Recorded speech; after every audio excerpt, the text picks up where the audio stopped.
saying that a couple of years ago there was a really interesting paper that came out in the New England Journal of Medicine, which indicated that, at least for type 2 diabetes, in particular for type 2 diabetes,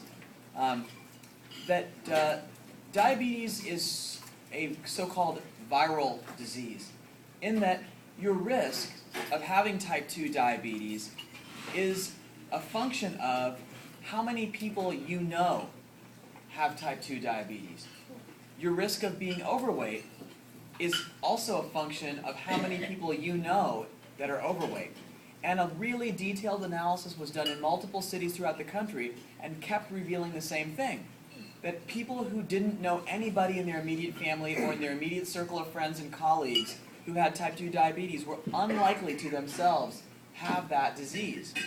And so a lot of people since that study have gone into trying to understand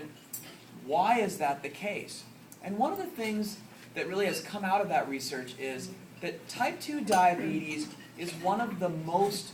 personal diseases that you can imagine, in that it is the sum of one's physical activity, it's the sum of their diets, it's the sum of the way they live their lives, it's the sum of their access to good medical care, it's the sum of their ability to be exposed to education about diabetes, and a whole host of other related things.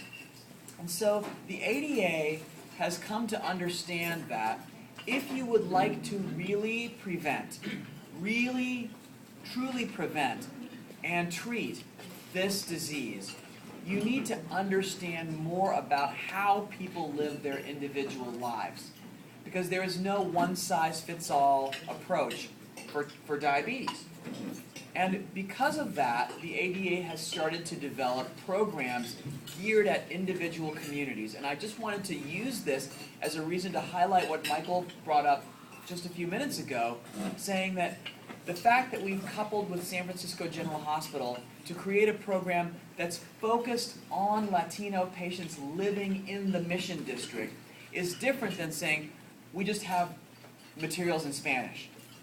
As you can imagine, the two concepts could not be more different. They're both geared towards Latino patients, but this tool that we've set up is more likely to yield real results than just handing people pieces of paper in a language they can read.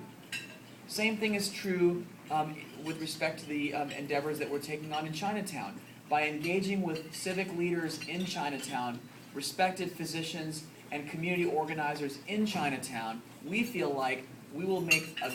a greater inroads into diabetes management amongst Cantonese-speaking Chinese patients in San Francisco than if we just